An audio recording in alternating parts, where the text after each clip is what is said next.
Fans piled into the Sears Center on Saturday night to witness Fedor Emelianenko's second-round stoppage of Brett Rogers. The WAMMA heavyweight champion addressed the media at the post-fight press conference and reflected on his opponent.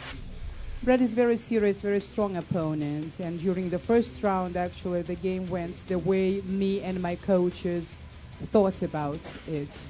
So, and the whole fight actually came out the way we were thinking about it. Emelianenko talked about some missed opportunities throughout the fight and discussed Rogers' punching power. That happens in mixed martial arts. Actually, I was waiting that strike, but missed it somehow. Well, nothing special, I need to say, and during the fight, usually you kind of not notice punchers. I think there were no dangerous situations during the fight.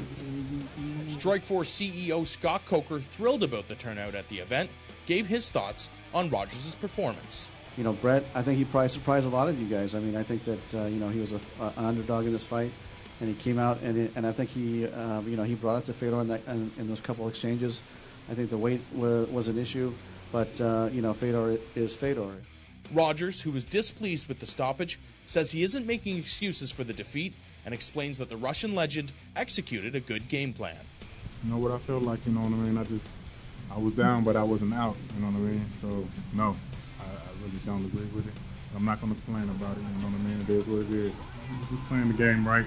You know, he was just real loose, and I didn't come out like I normally do. I like to come out aggressive, and the next time I would definitely come out throwing him a lot more. The Chicago native is eager to get back into the cage and is hopeful of a potential rematch.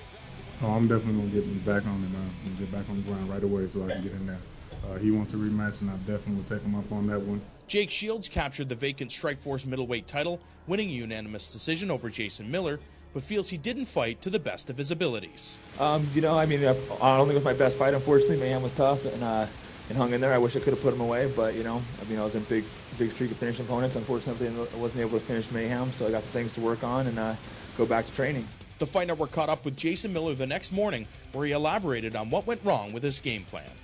It's one of those things, my fault. I didn't train hard enough. He did the better of the two game plans. He executed his, and Bob's your uncle. Here, I'm eating soup with you. A spectacular night of combat capped off by a thrilling main event as Brett Rogers shocks the fans in attendance, inflicting damage on one of mixed martial arts' all-time greats. Despite losing the bout, Rogers establishes himself as one of the heavyweight division's rising stars. Reporting from the Sears Center Arena outside of Chicago, John Ramdeen, The Fight Network.